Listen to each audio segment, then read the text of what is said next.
Also, it's the nature of our mind, stay light, natural light.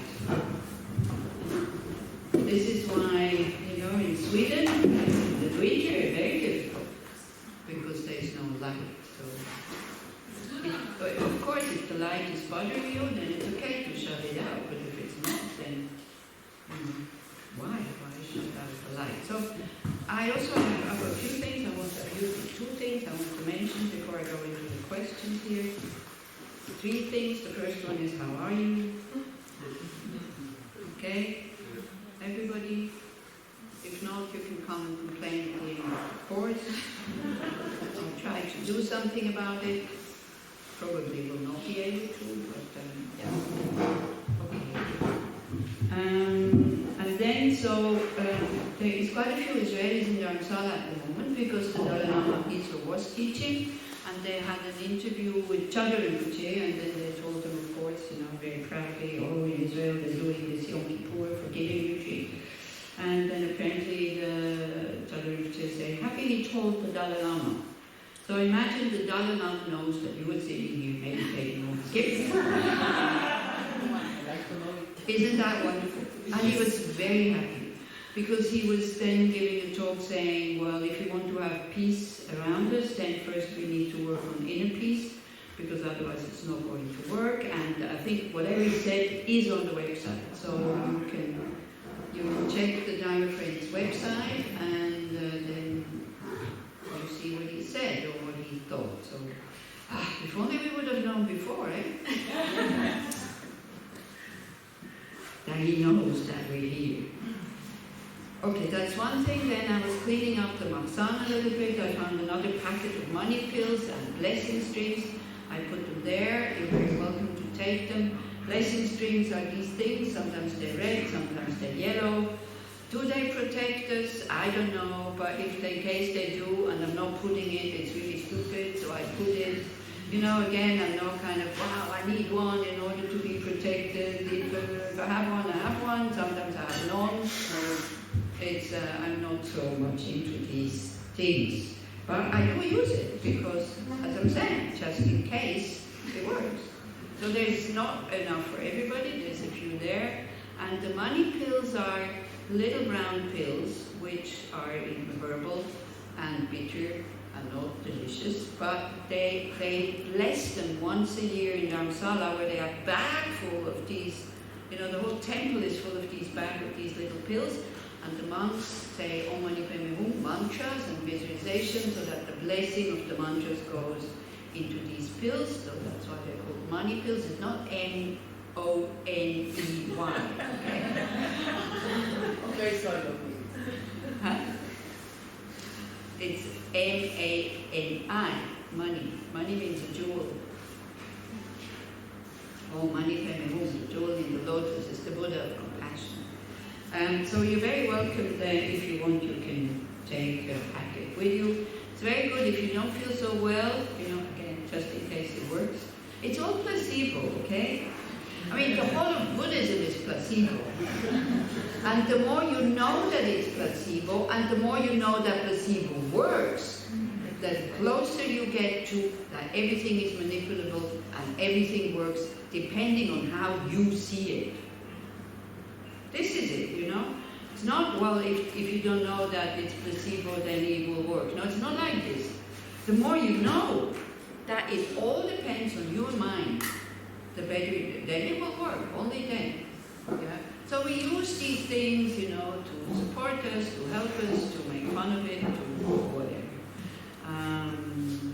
But as I'm saying, when I don't feel so well, I do take a money pill.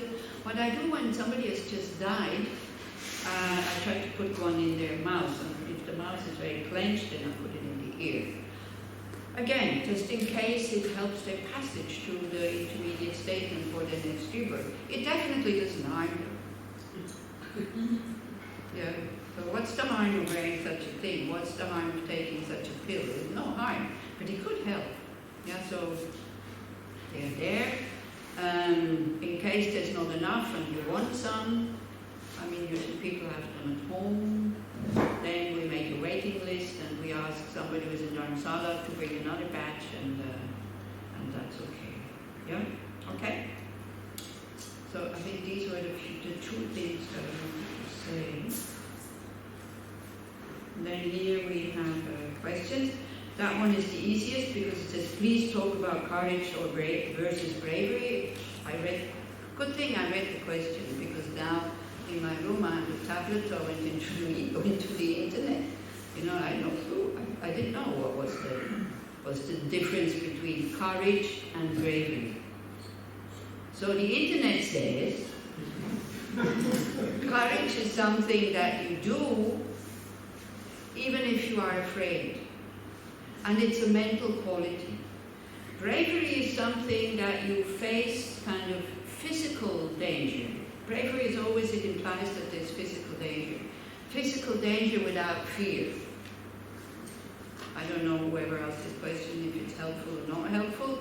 If it's not helpful, go into internet, because then it has all articles of it. Yeah? So, yeah.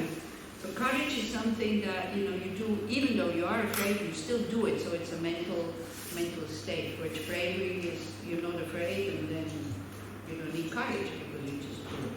Yeah? How to avoid comparing.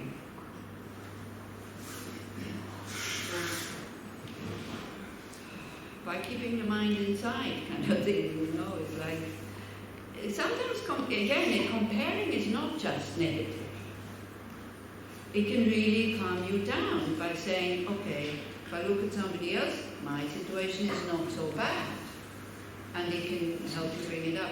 Nora, you need to take this thing down a little bit or put another one, because unless you like the sun.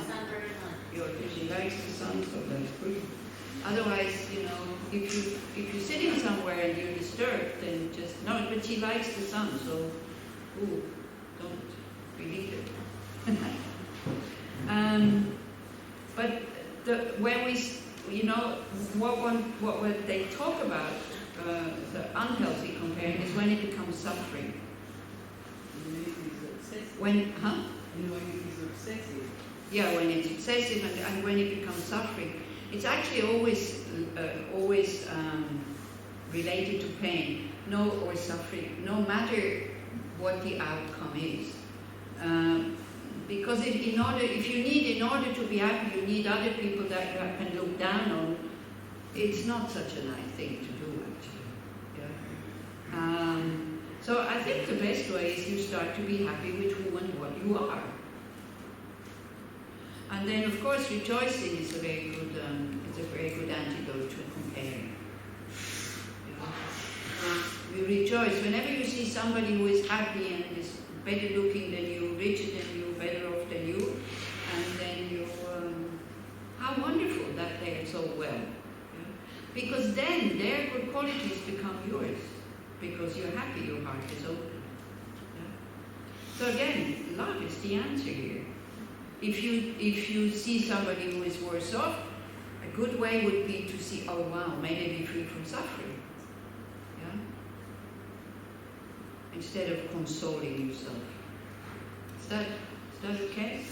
But we do it all the time. I mean, it has become such a reflex, we do it all the time. And again, we do it unconsciously. We're not doing it consciously. If we would do it consciously, we would then maybe stop. Yeah, but it's just an attitude that it goes so automatic that we're not even realizing anymore that we are doing it.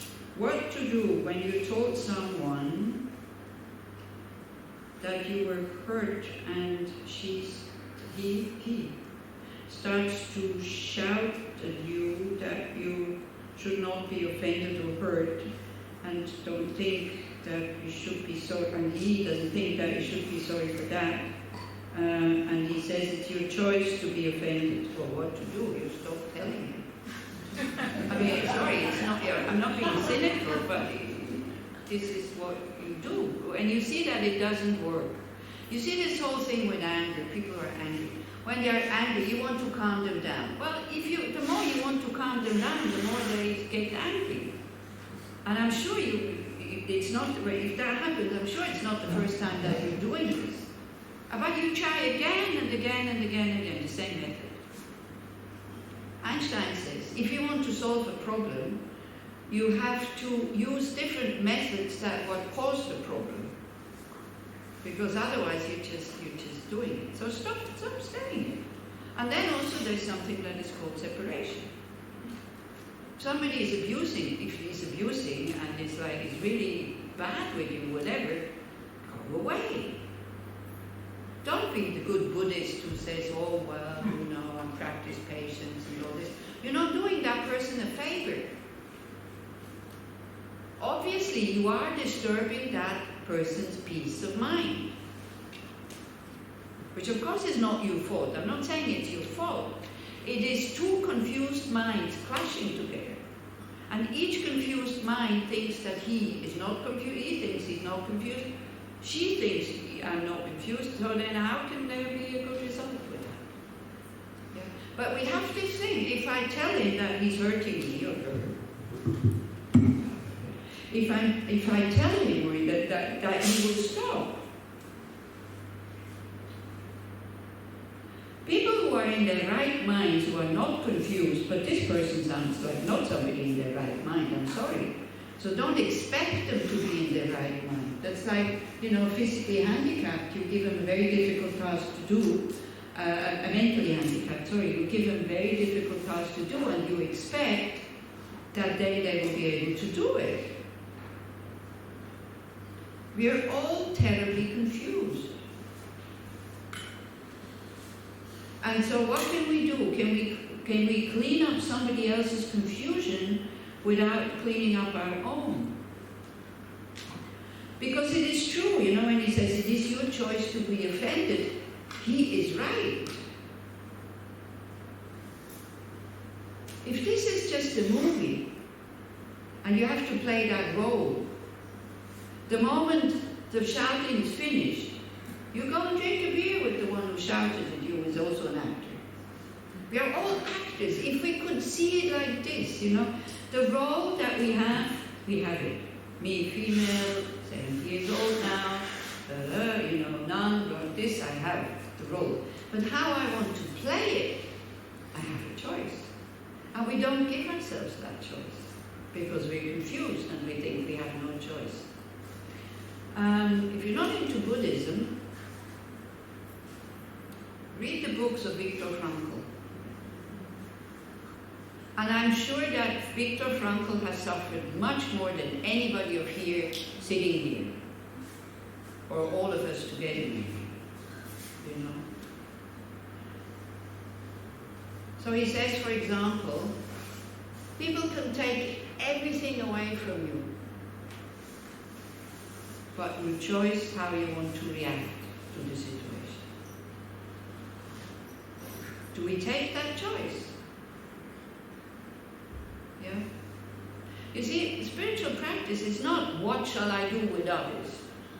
It is what do I do with my mind. So you have to find, if you want to stay with a person like this, you have to find solutions that help you not to be offended anymore. For example, if it, you can say, I don't know, like this whole thing, it's just a movie. And at one point the movie will finish. Either I die or he dies. One of them, we both die at one point, but it is just first him and then it's me. Yeah? It happens again and again. I'm not surprised. And if it is your spouse, well, there you go then. I don't know. Don't bring him to a course, that's for sure. Because, whenever you force somebody to come to a course, they will hear exactly the things that they can contradict. Or sometimes I do have couples in the courses, and they have problems. It's not very often, but it's quite striking. So then they come and tell me about their problems. If I wouldn't know that they're a couple, I would think they talk about totally different situations.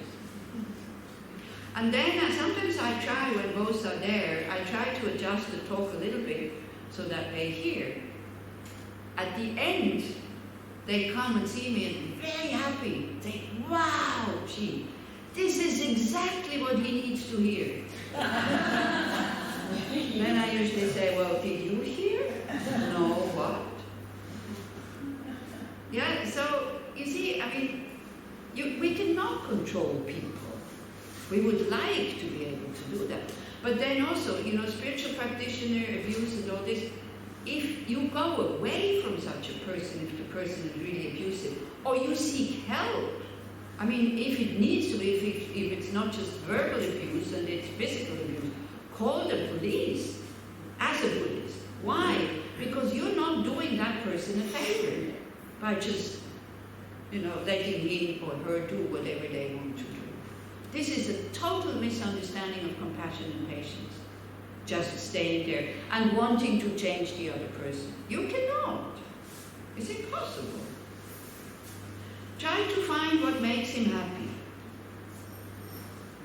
If it's sex, you give him your body.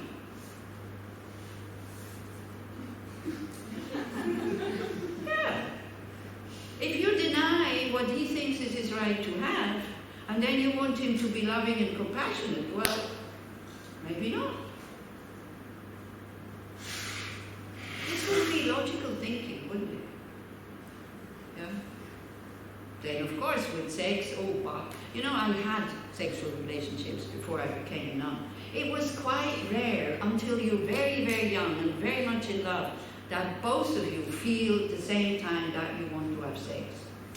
And then it's a big problem. I'm really happy I don't have to worry about this anymore.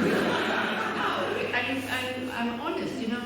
So many couples come to me and talk about these things, and I go like, you know. I compare. Yes, I compare. Yeah. So on one hand, people don't want to be alone. They want to be loved by somebody. They want to belong to somebody. It's not so much we want to belong. It's more we want to own somebody. This is my husband. This is my wife. They're not yours. They're not even your children. You know, if we approach the relationship with such a view, I mean, no wonder that it breaks. Yeah. You don't own anybody.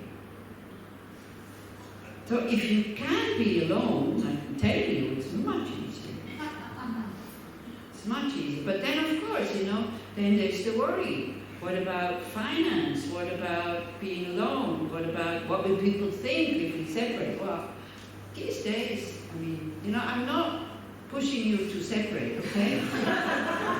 I'm just saying that, yeah, you know, this yearning for a relationship, especially in this country, this yearning for children, especially in this country. I think it was on my second visit that somebody asked me this question.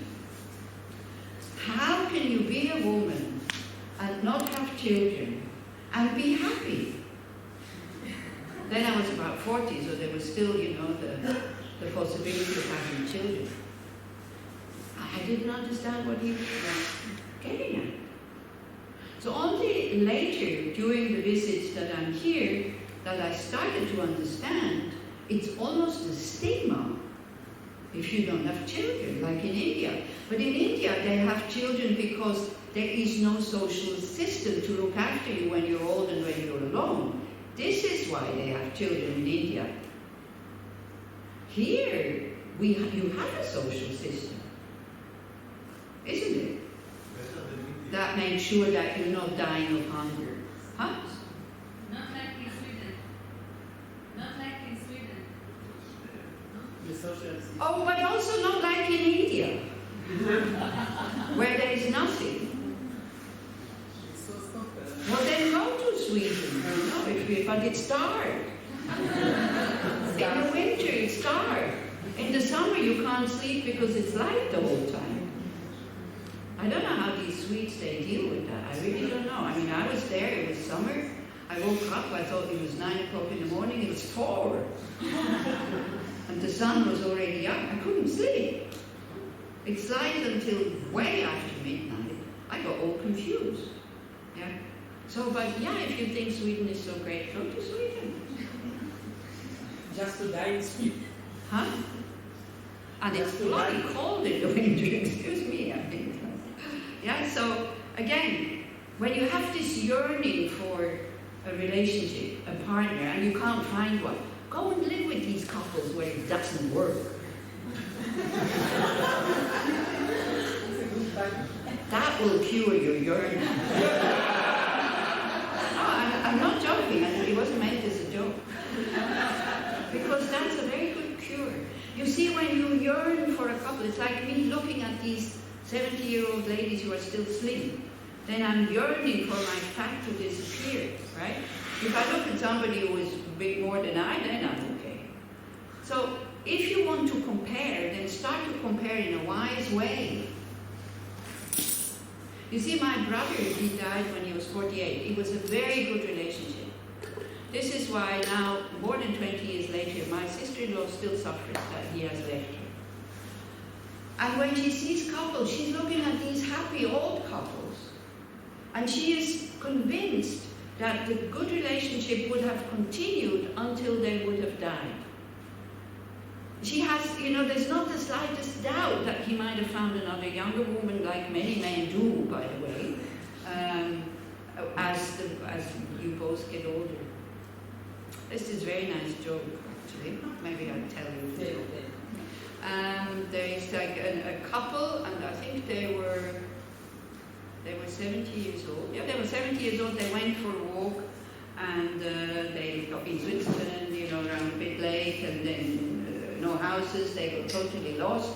They didn't know what to do, and then a fairy comes and tells them, okay, you have 3 wishes or something like that. So anyway, she said, I want a house so I can sleep in, or maybe 2 wishes. Each one had a wish.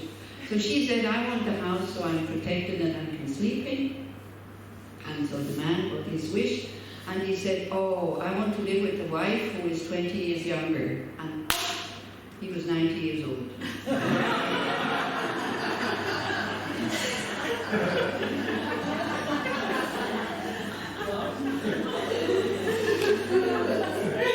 So like this. Yeah. So if you have yearning and if you think you cannot be happy alone, go live with people who are alone and are happy. Go with them, Or if you are afraid of separation and you know somebody that went to, because it's not easy. I don't want to turn it, I don't want to belittle it. Separation is very, very difficult. And it's very painful. And then there's the, what belongs to who. And if you just want to do this without conflict and you say, look, you take whatever you want, your friends think you're stupid. Yeah? Although it's really intelligent, if you really mean it, If the peace of mind kind of, and you don't need it, sometimes, I mean, it's amazing. When people separate how they fight for things they don't need. Just to have it, I can see many people nodding. I hope you are not the ones who did it. Yeah. So it's painful for a while, but then maybe you can recover, and then then you can continue your life. But you see, if you go out of an unhappy relationship with an unhappy mind, it will not last long. You will have found somebody, but your mind will get unhappy about your partner again.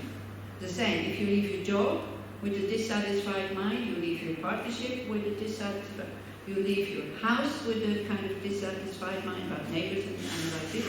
You take this dissatisfied mind with you, and wherever you go, it will not take long. In a new place, it will start again. And if you're rich enough, like a friend of mine, who has enough money to just buy a new house whenever, and she's constantly moving from one house to the other, because she has the ability, financial ability, to just buy a new house. But then it starts again. So what's the point? So spiritual practices, you start to work with yourself. First, you start to learn to be happy with yourself.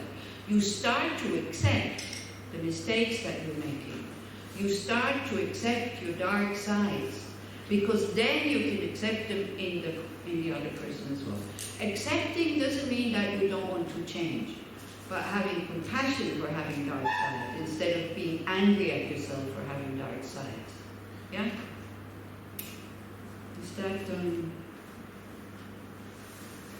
more I can't say to them, because it's like, but definitely the first thing, stop telling this person that he has hurt you. Otherwise you get hurt again and again and again. It's like, get out of his way. When you feel that he's in a really bad mood, get out of his way. For his sake, for your sake, to protect yourself. It's okay to protect yourself. Start to learn what really makes him upset. Try to make him happy. Why is he hurting you? Because he's not happy. Happy people don't hurt anybody. Happy people don't cheat and lie and kill and hurt and rape and whatever.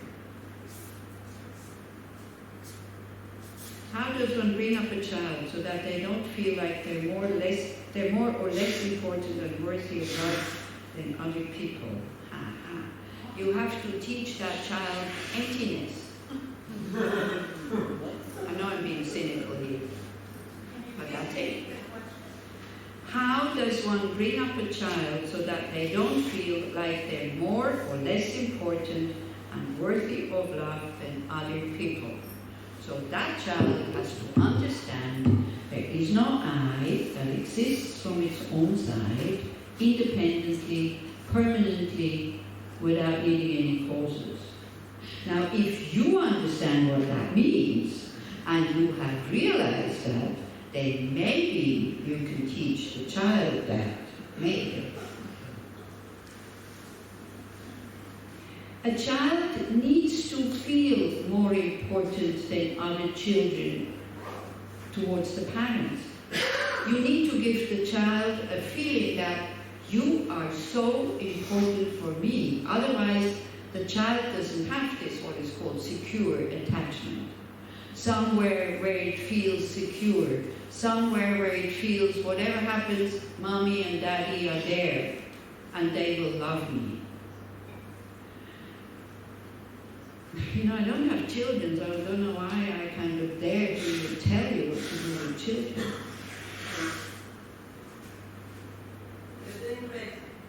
No, I'm thinking. It's okay.